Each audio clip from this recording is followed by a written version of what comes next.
انشاءاللہ ہم 10-15 minute questions لیں گے. جی السلام علیکم. میں تھوڑا سا یہ منافقت کے بارے میں پوچھنا چاہ رہی تھی کہ ایک تو منافقت عقیدے کی ہوتی ہے کہ آپ اللہ کو مانتے ہی نہیں ہیں، اوپر سے بنے ہوئے ہیں. دوسرے یہ کہ آج کل جو جیسے آپ نے بھی کہا کہ زیادہ تر لوگ ایسے ہیں جو احکامات کی پابندی نہیں کرتے اور لبرل بہت ہیں،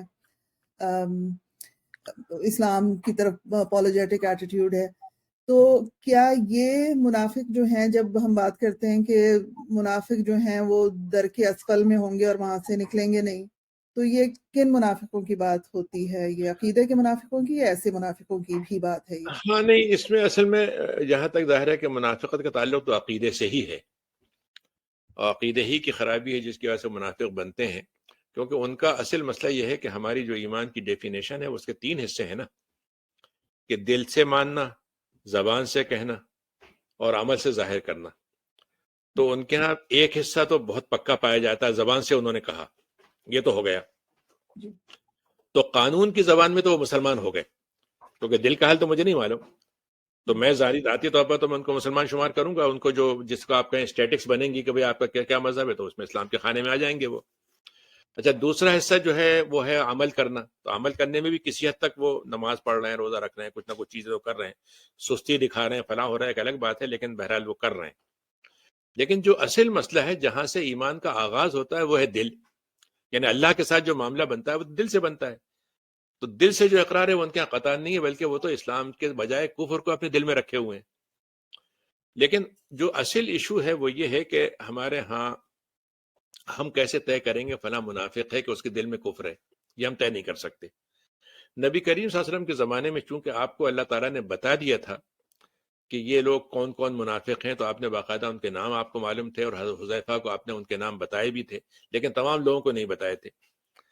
اچھا، اب اس میں جو بنیادی بات تھی وہ یہ تھی کہ منافقت بہت ہی کھل کر آپ کے سامنے آ چکی تھی میدان جنگ میں. یعنی میدان جنگ کے ذریعے سے وہ سب کھل کے ایکسپوز ہو چکے تھے. حدیث شریف میں عبداللہ بن مسعود کی حدیث ہے کہ انہوں نے کہا کہ ہمارے ہاں نماز میں وہی لوگ غائب ہوتے تھے یا تو جو بیمار ہوتے تھے یا جن کا نفاق معلوم تھا. تو ایک کا مطلب یہ کہ آپ کے زمانے سے یہ بات تو ہو گئی. اب ایک بحث ہمارے یہاں ہے کہ کیا نبی کریم کے بعد آج جو لوگ ہیں ان کا منافق کہہ سکتے ہیں کہ نہیں کہہ سکتے.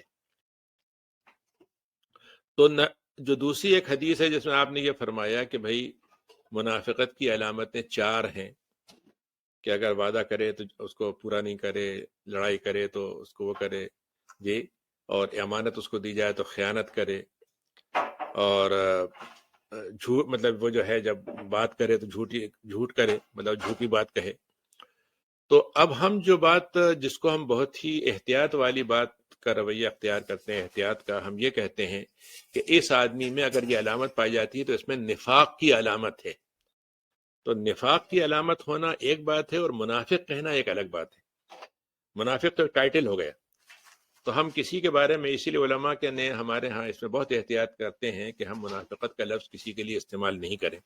ہاں یہ ضرور کہہ سکتے ہیں کہ اس میں منافقت کی علامت پائی جاتی ہے. جیسے بہت سے لوگ ہیں جن کے بارے میں ہم کہہ سکتے ہیں ان میں کفر کی علامت پائی جاتی ہے مثلا. تو منافق کہنا اسی لیے ہمارے ہاں جو ایک اصطلاح ایجاد کی گئی بعد میں منافق کی جگہ پر، وہ زندیق کی ہے. زندیق کا مطلب یہ کہ جو آدمی جو ہے وہ مطلب یہ کہ اسلام کے بارے میں، اسلام کا وفادار نہیں ہے، اسلام کے بارے میں اس کا جو رویہ جو ہے وہ مطلب یہ ہے کہ مخالفت کا ہے مثلا، اس کو زندیق کہتے ہیں. لیکن کافر نہیں کہتے، منافق نہیں کہتے اسے. ایک تو بات یہ ہے. دوسری بات یہ ہے کہ جو یعنی آج کل جس طریقے سے جو باتیں ہو رہی ہیں، کیا ہم ہر بات میں منافقت کہہ دیں گے؟ یہ مطلب یہ کہ ہمارے ہاں یہ لفظ کا استعمال جو ہے ہونے لگا ہے، لیکن ہم مشکل یہ ہے کہ ہم اپنے سے دشمن کے لیے منافقت کا لفظ استعمال کرتے ہیں، جس سے ہمیں کوئی غراسی نفرت ہو گئی، کچھ ہو گیا، اس کو ہم فوراً وہ کر دیں گے. اور سیاسی دنیا میں تو بہت استعمال ہوتا ہے. مطلب یہ چیز اگر آپ دیکھیں تو اس میں اور زیادہ استعمال ہوتا ہے. تو یہ مطلب اس میں احتیاط کرنی چاہیے. باقی یہ کہ جو منافقت اگر ہے تو وہ تو یقیناً بدترین چیز ہے، جیسا کہ قرآن نے ذکر کر دیا ہے اس کا، اور قیامت کے دن اس کا فیصلہ ہوگا. لیکن قانونی طور پر ہم پابند ہیں کہ منافقت کا جب تک ہمارے پاس دل کے بارے میں اس کی زبان سے کوئی ثبوت نہ مل جائے، ہم اس کو مطلب یہ کہ منافق نہیں کہیں گے. باقی جو جی آپ نے بات کہی کہ بھئی عملی طور پر کوتاہیاں ہوتی ہیں تو انہوں نے بتایا کہ وہ علامت نفاق کہلائیں گی. جی نہیں وہ تو صحیح ہے. میں اس دنیا کی بات ایکچولی نہیں کر رہی.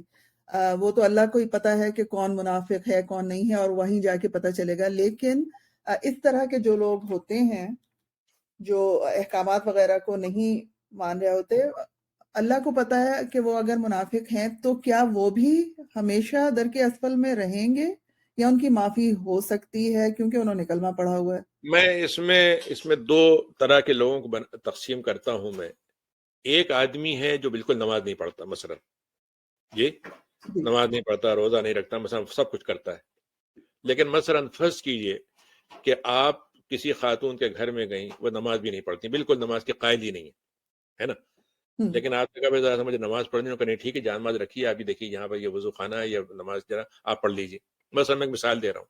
جی تو یہ ایک درجہ ہے جس کو میں کہوں گا کہ یہ معصیت ہے، گناہ ہے، گناہ گار ہے وہ. صحیح. لیکن اس کو میں منافقت کے خانے میں ڈال سکتا ہوں، اگر ڈال سکوں میں، کہ جو آدمی یہ کہے نہ تو میں نماز پڑھوں گا نہ آپ کو پڑھنے دوں گا.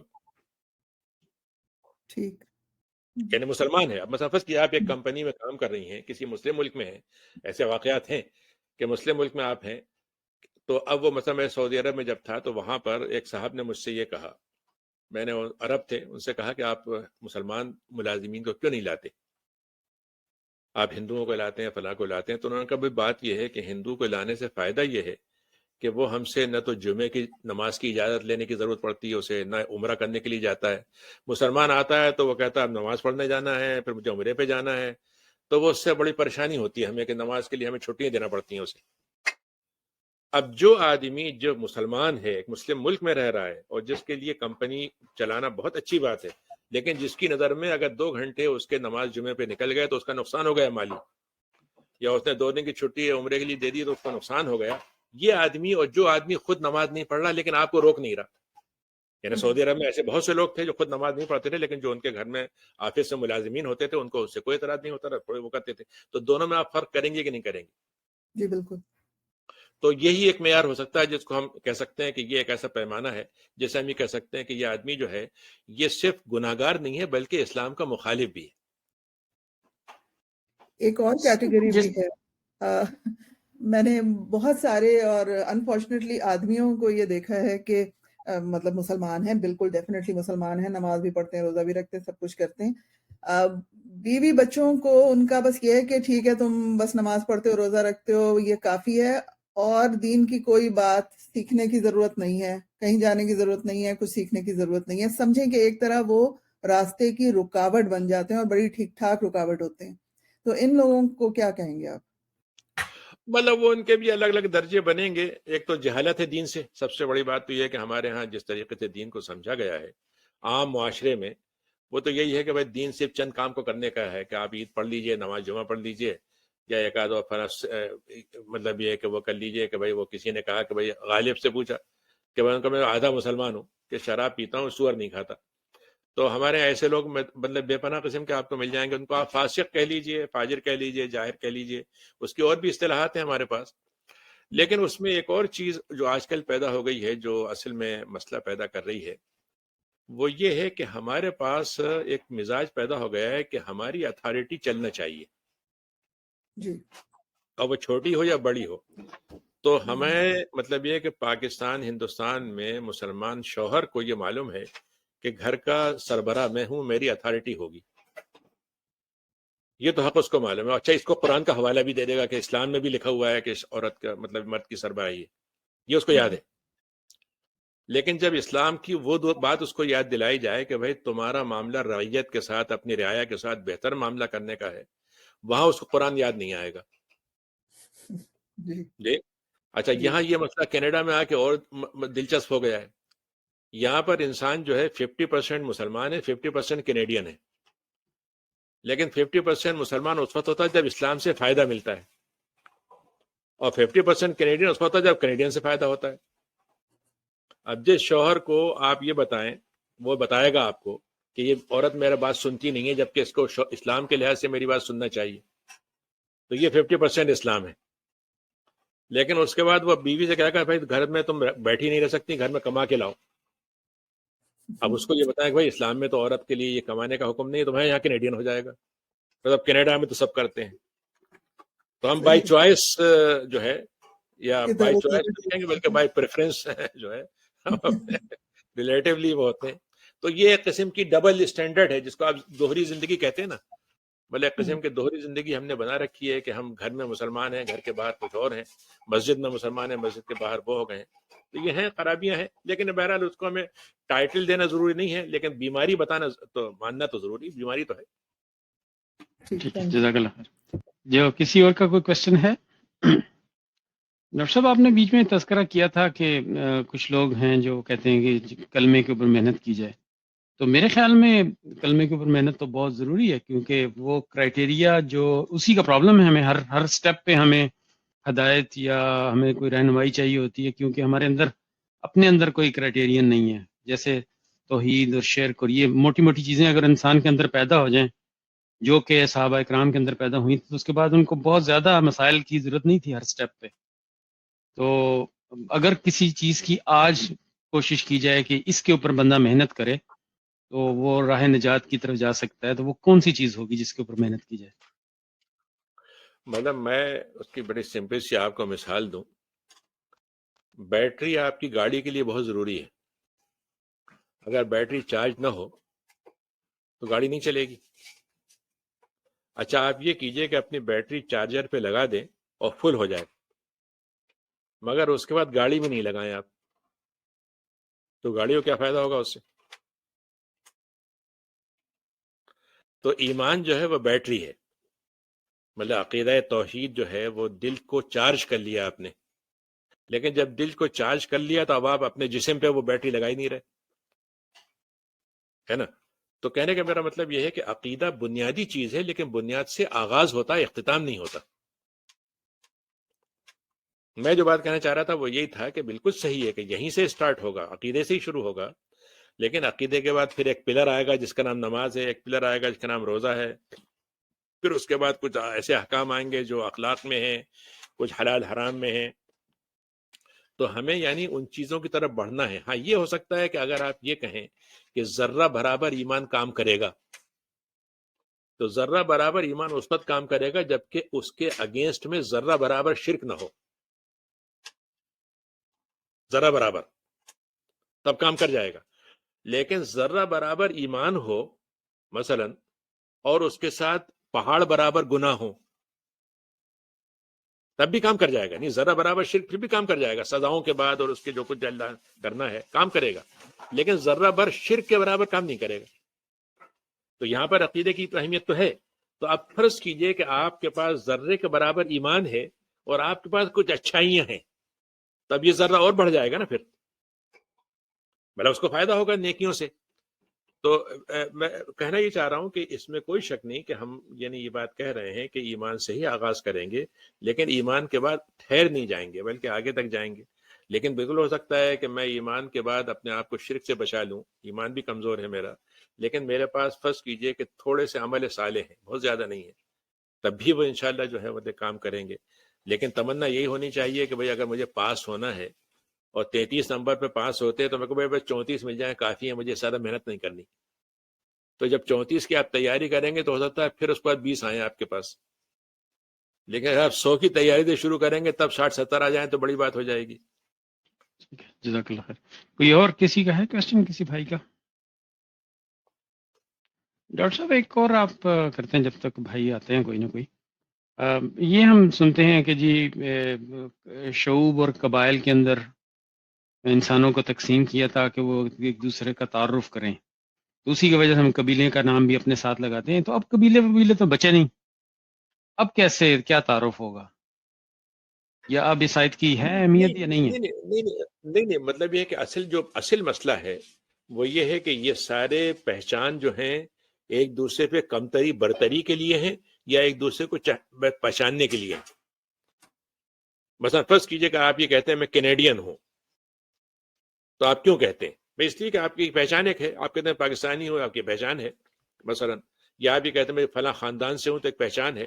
لیکن اگر میں یہ کہوں کہ صاحب میں چونکہ میں جس خاندان سے ہوں اس کے مقابلے میرے سامنے والا مسلمان جو ہے وہ حقیر درجے کا ہے کیونکہ اس کا ذات الگ ہے، تو یہاں سے مسئلہ شروع ہو جائے گا اسلام میں. ورنہ اسلام میں تو نبی کریم صلی اللہ علیہ وسلم کو ہم کہتے ہیں نبی جو ہیں وہ عربی ہیں، قریشی ہیں، ہاشمی ہیں، ساری باتیں ہم ان کے لیے کہتے ہیں، اور اس میں کوئی مطلب یہ کہ مسئلہ نہیں ہے. لیکن آپ کی یہ فرما دیتے ہیں ہمیں کہ مطلب یہ ہے کہ میں عرب پر عجم پہ فضیلت نہیں ہے، مطلب یہ کالے کی گورے پہ اس کی فضیلت نہیں ہے.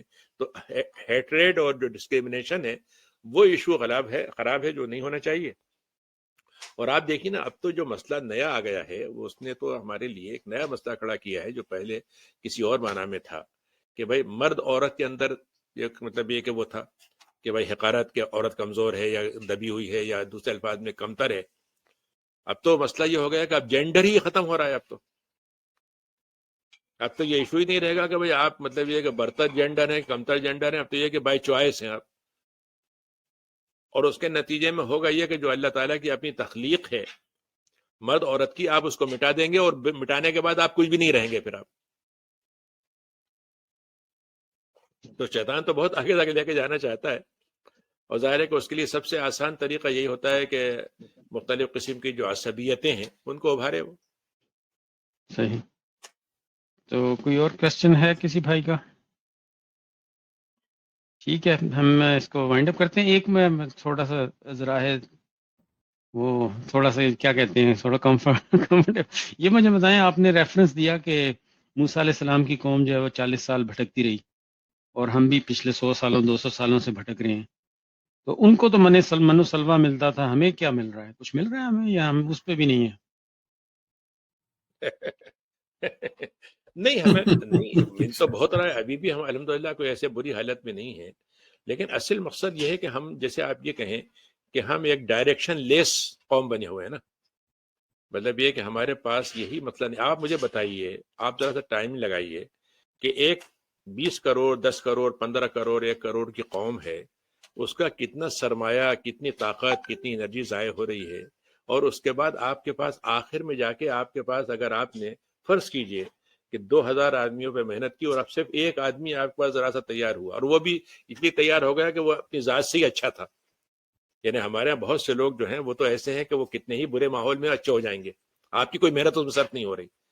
تو اس وقت تو ہمارے یہاں دو باتیں ہو رہی ہیں. ایک تو یہ ہو رہا ہے کہ ہم جو اپنی سروسز ضائع کر رہے ہیں وہ ہو رہی ہیں، لیکن آدھی سروسز کو ہم برائی کی طرف لے کے جا رہے ہیں. اب آپ مجھے یہ بتائیے کہ بھائی مطلب یہ کہ مسلم ملک میں اگر یہ بات بھی آ جائے کہ بھائی مطلب اگر مرضی سے زنا ہو رہا ہے تو کوئی بات نہیں،